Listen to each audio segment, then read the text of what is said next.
Film ساز و ہدایت کار عزیز تبسم کا شمار پاکستان فلم انڈسٹری کے ان گنے چنے فلم میکرز میں ہوتا ہے جنہوں نے سینما پر نئے رجحانات کو فروغ دیا۔ اداکار وحید مراد کے فلم ساز ادارے فلم آرٹس سے کیریئر کی شروعات کرنے والے عزیز تبسم نے ہدایت کار پرویز ملک کے اسسٹنٹ کے طور پر اپنے فلمی سفر کا آغاز کیا۔ بعد ازاں پہلی پشتو فلم یوسف خان شیر بانو کے ہدایت کار کے طور پر اپنا نام تاریخ میں لکھوایا۔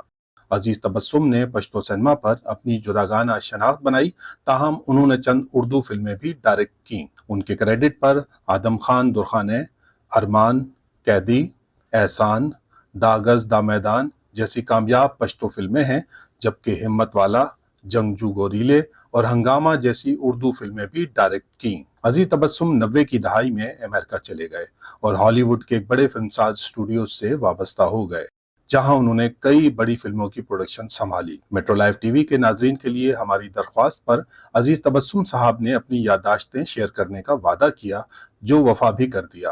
عزیز تبسم صاحب کی بایوگرافی آپ ایک آڈیو پوڈ کاسٹ سیریز کی صورت میں سن سکیں گے۔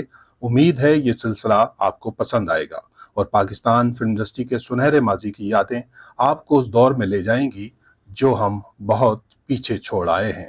ملاحظہ کیجیے عزیز تبسم کی زبانی پاکستان فلم انڈسٹری کی کہانی۔ احسان فلم بھی مکمل ہو کر ریلیز ہو گئی، اگرچہ اس کی کامیابی کا گراس پلاٹینیم جوبلی فلم ارمان سے معمولی سا نیچے تھا، مگر پسندیدگی کے لحاظ سے پرویز صاحب، سہیل رانا، مسرور انور نے اپنا معیار بلند ہی رکھا، اور اس کے علاوہ زیبا اور وحید مراد کی جوڑی کو حسب معمول عوام نے اور خاص طور پر خواتین نے بے حد سراہا۔ لیکن وحید مراد کی خود پرستی کا یہ عالم تھا کہ وہ اپنی ہر فلم کی کامیابی کا کریڈٹ کسی دوسرے ٹیکنیشین کو، ہدایت کار کو، موسیقار کو یا شاعر کو دینے کی بجائے اپنے آپ سے ہی منسوب کرتا۔ وحید مراد اور پرویز ملک صاحب کی جدائی کی ایک اور وجہ بھی تھی، اور وہ یہ کہ وہ اپنی فلم کو اپنے والد نثار مراد کے تقسیم ادارے سے ریلیز کر کے خود تو کروڑ پتی بن گئے، لیکن اس نے پرویز صاحب، سہیل رانا، مسرور انور اور کئی دوسرے فنکاروں اور ٹیکنیشینوں کو ان کا جائز حصہ دینے میں کنجوسی سے کام لیا۔ پرویز صاحب کو انہوں نے ارمان کی زبردست کامیابی پر ایک شیورلیٹ کار دی تھی، جس کی قیمت اس وقت صرف 4,000 روپے تھی۔ خود پرست وحید مراد ہمیشہ اپنے موقع دینے کا احسان جتاتا تھا، اپنے آرٹسٹوں کو جتاتا تھا کہ میں ان کو موقع دیتا ہوں کامیابی کی راہ پہ چلنے کا۔ اگلے ہی سال پرویز صاحب اور سہیل رانا نے یونائٹڈ ٹیلنٹ کے نام سے ایک نیا ادارہ قائم کیا اور ایسٹرن فلم اسٹوڈیو ہی میں ایک الگ آفس لے کر نئی فلم جہاں تم وہاں ہم بنانے کا آغاز کر دیا، جبکہ وحید مراد نے اپنے ادارے فلم آرٹس کے بینر تلے نئی فلم اشارہ کا آغاز کر دیا، جس کے پروڈیوسر، مصنف اور ہدایت کار وہ خود تھے۔ فلم اشارہ کے چیف اسسٹنٹ ڈائریکٹر حسب معمول یوسف بھٹی صاحب اور سیکنڈ اسسٹنٹ شجاع تھے، جبکہ پرویز صاحب کی فلم جہاں تم وہاں کے چیف اسسٹنٹ ڈائریکٹر صابر صدیقی صاحب اور مجھے سیکنڈ اسسٹنٹ رکھا گیا۔ اسی طرح بدر، منیر، نعمت سردی، فضل محمود اور فقیر گل ہم سب پرویز صاحب کی پروڈکشن یونائٹڈ ٹیلنٹ میں شامل ہو گئے، اور میں بھی پہلی بار پرویز صاحب کی مہربانی سے 100 روپے ماہوار تنخواہ پانے میں کامیاب ہو گیا۔ لیکن اس سے بھی بڑھ کر مجھے جہاں تم وہاں ہم کی کہانی، اسکرین پلے اور ہر پکچرائز ہونے والی سین کی شارٹ ڈویژن جاننے اور پرکھنے کا موقع مل گیا۔ چونکہ میں سینما میں لگنے والی کوئی انگلش فلم بھی مس نہیں کرتا تھا، اس لیے مجھے یہ جاننے میں دیر نہیں لگی کہ جہاں تم وہاں ہم کی کہانی کا مین آئیڈیا ہالی ووڈ کی مشہور فلم بوئنگ بوئنگ سے لیا گیا۔ بوئنگ بوئنگ ٹونی کرٹس اور مزاحیہ اداکار جیری لیوس کی فلم تھی، جبکہ جہاں تم وہاں ہم میں اداکار وحید مراد کے ساتھ نرالا کام کر رہے تھے۔ اس کے علاوہ ملک صاحب کی جہاں تم وہاں ہم میں شبنم اور وحید مراد کی اشارہ میں دیوا کام کر رہے تھے۔ اب ہم باقاعدہ تنخواہ ملنے کی وجہ سے کسی مل یا فیکٹری میں مزدوری کرنے یا پٹھان کالونیوں میں زنانہ چپل بیچنے کی بجائے، جب بھی آرٹسٹوں کے ڈیٹس کی وجہ سے جہاں تم وہاں ہم کی شوٹنگ میں کئی دنوں کا گیپ آتا، تو بیکار بیٹھنے کی بجائے میں ایسٹرن فلم اسٹوڈیو کی مختصر سی لائبریری میں فلم ٹیکنالوجی پر لکھی کتابیں پڑھتا، یا اس وقت کے بہت ہی کہنہ مشق اور تجربہ کار ہدایت کاروں کی فلموں کی شوٹنگ کے دوران ان کے ڈائریکشن کے معیار کو پرکھنے کی کوشش کرتا۔ اس وقت کے بہت ہی قابل اور نامور ڈائریکٹروں میں اقبال اختر کا نام نمبر 1 ہے، جو اس وقت دوسری ماں کے نام سے فلم بنا رہے تھے، اور پھر رفیق رضوی صاحب جیسے قابل ہدایتکار جب پھر صبح ہوگی فلم بنا رہے تھے، قمر زیدی صاحب سالگرہ اور سلطان صاحب استادوں کے استاد، شیخ حسن صاحب جاگ اٹھا انسان اور باقر رضوی صاحب 12 بجے فلم بنا رہے تھے۔ ان سب تجربہ کار ہدایتکاروں کی فلموں میں محمد علی، زیبا، دیبا جی، روزینہ، شمی مارا، وحید مراد نرالا، لہری، حنیف، آزاد، درپن اور کمال وغیرہ ان کی فلموں میں کام کرنے میں مصروف رہتے، اور جب کسی ہدایتکار کی فلم کی شوٹنگ نہ ہو رہی ہوتی تو کنٹین میں بیٹھے بھاری بھرکم شخصیت کے اداکار آزاد صاحب سے انڈیا کی فلموں میں ان کے فنکارانہ صلاحیتوں کے علاوہ حضرت قائد اعظم رحمۃ اللہ علیہ کی تقسیم ہند کے وقتوں کی انقلابی کاوشوں کے بارے میں معلومات حاصل کرنے کی کوشش کرتا۔ یاد رہے کہ اداکار آزاد کو حضرت قائد اعظم کے ڈرائیور ہونے کا بھی اعزاز حاصل تھا۔ اسی طرح دلیپ کمار کی فلم بابل میں ایک جاگیردار کا کردار ادا کرنے والے حسن پہاڑی صاحب اور اپنے وقت کی مشہور ترین مغینہ اور ہیروئن اداکارہ ببو کئی راجے مہاراجے جن کے عشق میں دیوانے تھے، کہتے ہیں کہ ان کے جوتوں میں بھی ہیرے اور جواہرات جڑے ہوتے تھے، لیکن اب بڑھاپے میں فلم میں کام حاصل کرنے کے لیے یا ہر ماہ اسٹوڈیو کی انتظامیہ فنکاروں اور ٹیکنیشینوں کے چندے سے ہر ماہ اپنا وظیفہ لینے ایک دفعہ ضرور آتی۔ اس کے علاوہ پرویز صاحب امریکہ سے اپنے ساتھ ایک مووی کیمرہ اور ساؤنڈ ریکارڈنگ کا سامان بمائے ان کی جملہ ضروریات کے لائے تھے۔ یہ سارا سامان آؤٹ ڈور شوٹنگ کے لیے مخصوص تھا۔ جب بھی کسی مقامی یونٹ کو یا لاہور سے کراچی میں سمندر کے کنارے شوٹنگ کرنے کے لیے کسی مقامی یونٹ کو یا لاہور سے کراچی میں سمندر کے کنارے شوٹنگ کرنے کے لیے کسی فلم پروڈکشن کو ساؤنڈ بمائے اسٹاف کی ضرورت ہوتی تو وہ پرویز صاحب کا سامان کرائے پر بک کر لیتے۔ اس یونٹ میں سید نذیر حسین صاحب کیمرہ مین، عثمانی صاحب sound recordist, M Ayub assistant camera man, Badr Munir, Naimat Sardi اور فضل محمود بطور لائٹ مین اپنے فرائض انجام دیتے۔ جب پرویز صاحب کی اپنی فلم جہاں تم وہاں کی شوٹنگ میں آرٹسٹوں کے ڈیٹ کی وجہ سے کئی دنوں کا وقفہ آتا تو بدر منیر اور فضل محمود مجھے اور نعمت سردی کو یہ کہہ کر دوسرے ہدایتکاروں کی شوٹنگ میں بطور لائٹ مین اپنے ساتھ لے جاتے کہ ایک تو ہمیں باہر کی پارٹی سے نہ صرف کھانا اور دہاڑی کے پیسے ملتے بلکہ دوسرے ہدایتکاروں سے بھی بہت کچھ سیکھنے کا موقع ملتا۔ چنانچہ ایک بار مجھے اور نعمت سرحدی کو بدر منیر اور فضل محمود کے ساتھ پرویز ملک صاحب کے کیمرے کے یونٹ کے ساتھ فلم پروفیسر کی آؤٹ ڈور شوٹنگ کے لیے سندھ کے مشہور مقام جھمپیر کی تاریخی جھیل کے کنارے کچھ رومانٹک سین اور رونا لیلا کا گایا مشہور گانا جنم جنم تیرا میرا ساتھ رہے گا او من چاہے پیا پکچرائز کرنا تھا۔ فلم کا پروڈیوسر، رائٹر، ڈائریکٹر اور ہیرو ایک نیا اداکار منظور تھا جس کو اس کے سبھی اپنے دوست اس کی سانولی رنگت کی وجہ سے منظور کالیا بھی کہتے تھے۔ منظور صاحب نے اس سے قبل کسی ہدایتکار کے ساتھ بطور اسسٹنٹ ڈائریکٹر کام نہیں سیکھا تھا، لیکن موصوف کے خیالات بہت ہی اونچے تھے اور اتنے اونچے تھے کہ اپنی پہلی فلم پروفیسر کی تاریخی کامیابی کے بعد دوسری فلم انڈیا اور پاکستان کے ٹاپ کلاس اداکاروں کے اشتراک سے بنانے کے پروگرام بنا رہے تھے۔ ان کو اکثر کہتے سنا گیا کہ فلم پروفیسر تو وہ صرف ہاتھ صاف کرنے اور تجربہ حاصل کرنے کے لیے بنا رہے ہیں، ورنہ دوسری فلم میں دلیپ کمار اور وجنتی مالا کے علاوہ پرتھوی راج کپور کو اپنی تحریر کردہ فلم آیا طوفان کی کہانی سنا کر سائن کر لیا گیا ہے۔ دوسرے ہی دن صبح سویرے جھمپیر کی جھیل کی سطح پر ایک کشتی میں سوار منظور صاحب چپو چلا رہے تھے اور روزینہ پر رونا لیلا کا مشہور گانا جنم جنم تیرا میرا ساتھ رہے گا او من چاہے پیا پکچرائز ہو رہا تھا۔ دوسری کشتی میں کیمرہ مین سید نذیر حسین اور ساؤنڈ ریکارڈسٹ عثمانی صاحب پلے بیک چلا رہے تھے۔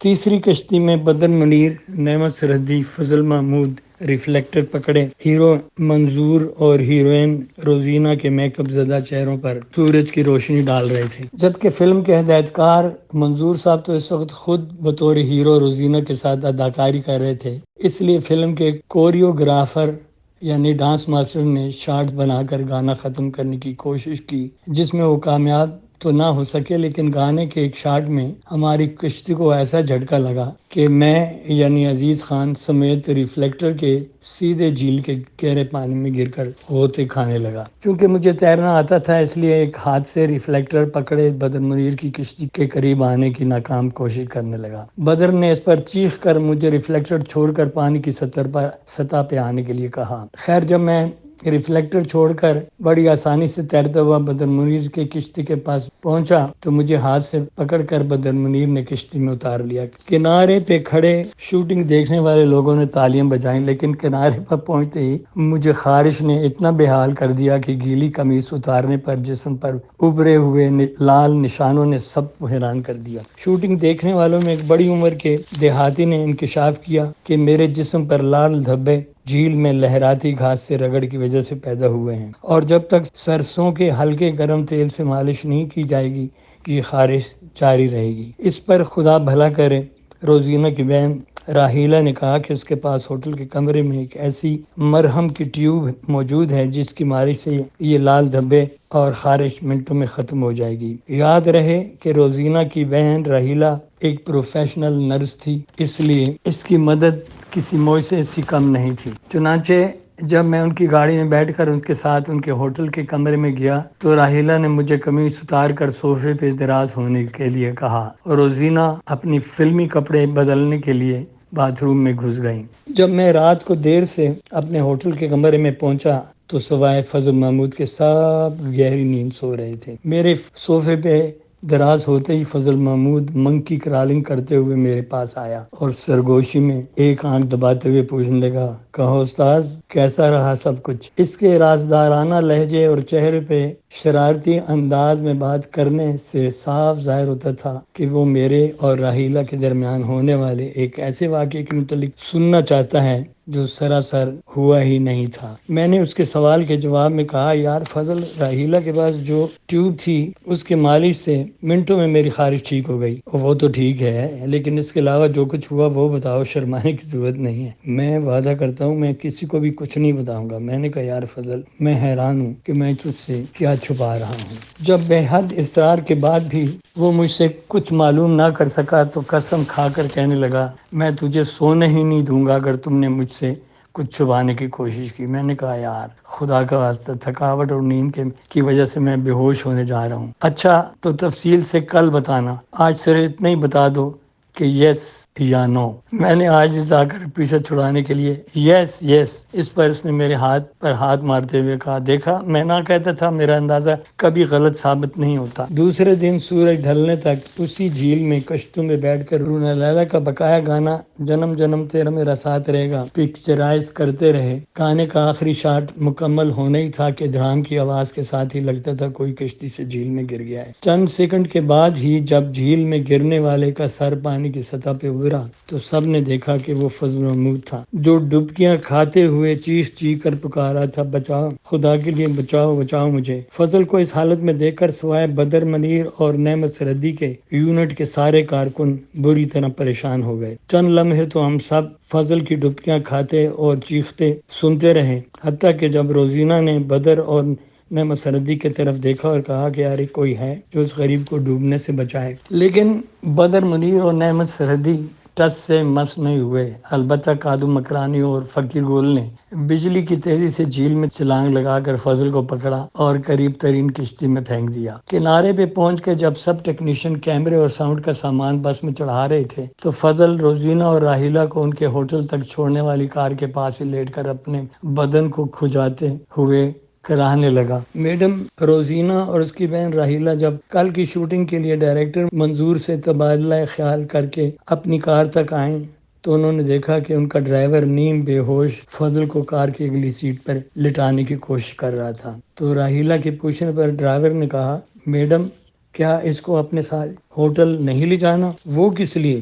مالش کے لیے۔ کیا آپ دیکھ نہیں رہی ہیں کہ جھیل میں گرنے سے ایسے جسم پہ خارش ہو رہی ہے، بلکہ اس کے سارے بدن پر عزیز کی طرح لال سرخ دھبے ہیں۔ اس پہ راحیلہ نے مسکراتے ہوئے کہا، اوہ اچھا ہوا آپ نے مجھے یاد دلا دیا۔ اس نے اپنے ہاتھ میں پکڑا پرس کھولا اور اس میں سے ایک ٹیوب نکال کر میرے ہاتھ میں رکھتے ہوئے کہا، عزیز بھائی، اچھا ہوا جس مرہم کی مالش سے تمہارے جسم کے لال دھبے اور کھجلی دور ہوئی تھی وہ میں آج اپنے ساتھ ہی لائی ہوں۔ برائے مہربانی جیسے میں نے کل رات آپ کی مالش کی تھی، فضل بھائی کی بھی اسی طرح مالش کرنا، انشاءاللہ ٹھیک ہو جائے گا۔ یہ کہہ کر وہ اپنی بہن کے ساتھ کار میں بیٹھ کر اپنے ہوٹل کی طرف روانہ ہو گئی۔ ہوٹل پہنچ کر فضل کو مالش کرتے ہوئے جب میں نے بدر منیر اور نعمت سرزی سے پوچھا کہ انہوں نے فضل کو ڈوبنے سے بچایا کیوں نہیں، تو انہوں نے کہکا مارتے ہوئے کہا، انہوں نے اس لیے فضل کا بار بار چیخنے کے باوجود نہیں بچایا کیونکہ ہمیں معلوم تھا کہ یہ ڈوبنے کا ڈرامہ کر رہا ہے، ورنہ ہم نے اسے سمندر کی اونچی لہروں میں کئی بار نہاتے دیکھا ہے۔ میں نے جب بدر سے فضل کے اس ڈرامے کی وجہ جاننے کی کوشش کی تو اس نے کہا، فضل کا خیال تھا کہ اگر وہ بھی جھیل میں گر جائے تو راحیلہ اسے بھی تمہاری طرح ہوٹل کمرے میں لے جا کر مالش کرے گی۔ تو اگر راحیلہ نے اسے مالش کر بھی لیا تو اسے کتنے نفلوں کا ثواب ملتا؟ میں نے کہا تو کہا مالش کے علاوہ فضل کے بدر نے کہا، مالش کے علاوہ فضل کے جو خیالات ہیں وہ بیان کے قابل نہیں ہیں۔ یہ سن کر کمرے میں موجود ہر شخص ہنسنے لگا سوائے فضل کے۔ اس سارے معاملے میں میں اپنے آپ کو بھی قصوروار سمجھنے لگا۔ مجھے فضل کو صاف صاف بتانا چاہیے تھا کہ راحیلہ ایسی ویسی عورت نہیں بلکہ ایک پاکیزہ کردار کی پاکیزہ خاتون تھے۔ اگلے دن جب ہم سورج نکلتے ہی اپنے ساز و سامان سمیت ایک باغ میں فلم کے ہیرو ہیروئن کا انتظار کر رہے تھے تو اچانک ہی منظور کے اسسٹنٹ ڈائریکٹر شریف منگول نے یہ کہہ کر سب کو حیران کر دیا کہ سامان سمیٹ کر جلد از جلد کراچی جانے کی تیاری کریں۔ سب نے حیران ہونا ہی تھا کیونکہ منظور صاحب نے تو بتایا تھا کہ گانے کے بعد ہیرو ہیروئن کے درمیان 14 رومانٹک سین اور ہیرو کے ساتھ ویلن کی 3 فائٹیں بھی تھیں۔ تفصیل سے پوچھنے پر شریف منگول نے بتایا کہ ہیرو منظور اور روزینہ کے درمیان اسکرپٹ کے ناقص رومانٹک سینوں میں بے اثر ڈائلاگ پر بحث کے نتیجے میں دونوں میں ہاتھا پائی ہو گئی ہے۔ منظور نے غصے میں آ کر روزینہ کا دوپٹہ کھینچا اور روزینہ نے جواب میں منظور کے سر سے وگ اتار کے فرش پہ دے ماری۔ یہ سب سن کر ہم سب بمائے کیمرہ مین سید نذیر حسین اور ساؤنڈ ریکارڈسٹ عثمانی صاحب کے ہوٹل میں روزینہ کے کمرے میں پہنچے تو روزینہ اور اس کی بہن راحیلہ اپنے سوٹ کیسوں میں سامان پیک کرنے میں مصروف تھی۔ روزینہ کا چہرہ لال سرخ ہو رہا تھا جبکہ منظور کے چہرے پہ ہوائیاں اڑ رہی تھیں۔ وہ اپنے سر پہ وگ سے اپنی گنجے سر کو چھپانے کی ناکام کوشش کر رہا تھا۔ کراچی کی فلم انڈسٹری میں کیمرہ مین سید نذیر حسین اور ساؤنڈ ریکارڈسٹ عثمانی صاحب کی بہت عزت تھی، چنانچہ تھوڑی ہی دیر میں ان کی مثبت کوششوں سے دونوں کے درمیان معاملہ ٹھنڈا پڑ گیا۔ نذیر صاحب نے مشورہ دیا کہ بجائے کام چھوڑ کر کراچی جانے سے بہتر ہے کہ ابھی اسی وقت فون پر کسی اچھے رائٹر کو یہاں بلا کر روزینہ کو پسند کے ڈائلاگ لکھوا دیتے ہیں۔ اللہ خیر سرا۔ دراصل نذیر صاحب منظور کو ہیروئن کی تبدیلی سے ہونے والے نقصان سے بچانا چاہتے تھے۔ انہوں نے اس بگڑی ہوئی سچویشن کو بچانے کے لیے مزید روشنی ڈالتے ہوئے کہا کہ رائٹر کے کراچی سے یہاں آ کر مکالمے لکھنے میں زیادہ سے زیادہ 1 دن خرچ ہوگا، ضائع ہوگا۔ اس پر سب سے زیادہ خاموش بیٹھے ہوئے ریکارڈسٹ عثمانی صاحب نے کہا، کسی رائٹر کو کراچی سے بلا کر وقت اور پیسہ ضائع کرنے کی کیا ضرورت ہے؟ کیوں نہ عزیز سے اس فلم کے مکالمے لکھائے جائیں؟ آپ کا مطلب ہے عزیز تبسم سے؟ منظور صاحب نے چونک کر میری طرف دیکھا۔ ہاں عزیز تبسم صاحب سے، عثمانی صاحب نے کہا۔ ایک تو میں اس کو ہر وقت کوئی نہ کوئی کتاب پڑھتے دیکھتا ہوں اور دوسرا میں نے فلمی رسالے گلرخ میں اس کے جتنے بھی افسانے پڑھے ہیں سب کے سب لاجواب تھے۔ عثمانی صاحب کے اس انکشاف پر روزینہ راحیلہ کے ساتھ یونٹ کے ہر کارکن اور خاص طور پر منظور نے مجھے ایسی نظروں سے دیکھا جیسے کوئی عورت اپنے پہلے بچے کی پہلی بار پیدائش پر اسے خوشگوار حیرت سے دیکھتی ہے۔ سب کی پرامید نظریں مجھ پر جمی ہوئی تھی۔ ایک گھمبیر سے اکتا دینے والی خاموشی میں ایک بھرائی ہوئی آواز گونجی، ہاں میں ڈائلاگ لکھنے کے لیے بالکل تیار ہوں۔ یہ سن کر چونکہ سب میری طرف دیکھ کے تالیاں بجا رہے تھے اس لیے مجھے یقین ہو گیا کہ یہ میری ہی آواز تھی۔ فلم پروفیسر کی ساری کہانی تو مجھے پہلے ہی سے معلوم تھی۔ منظور اور شریف منگول سے میں نے صرف ان سینوں کی تفصیل پوچھی جن کو آج روزینہ اور منظور پر پکچرائز ہونا تھا۔ سین لکھنے سے پہلے میں نے منظور سے تھوڑا وقت اور چند سگریٹ مانگے۔ اس نے فوراً ایک گولڈ لیف کی سگریٹ سلگا کر میرے حوالے کی اور باقی پیکٹ اپنی جیب میں رکھتے ہوئے کہا، عزیز بھائی، پردیس کا معاملہ ہے، میرے ساتھ گزارا کرنا، کام ختم ہونے پر کراچی پہنچتے ہی میں تمہیں خوش کر دوں گا۔ میں نے جب پکچرائز ہونے والے سین لکھ کر منظور کو سنانے کی کوشش کی تو اس نے غصے میں آ کر کہا کہ پہلے یہ سین مغل اعظم کی ہیروئن مدھوبالا یعنی روزینہ کو سناؤ۔ سالی اتنی ہی قابل ہوتی تو اس کی پہلی فلم چوری چھپے کیوں ڈیڈ فلاپ ہوتی۔ خیر، روزینہ اور راحیلہ نے میرے لکھے مکالمے سن کر نہ صرف تعریف کی بلکہ میری حوصلہ افزائی کے لیے یہ کہہ کر مجھے خوش کر دیا کہ کاش اس فلم کے مکالمے لکھنے کے علاوہ میں اس فلم کا ہیرو بھی ہوتا۔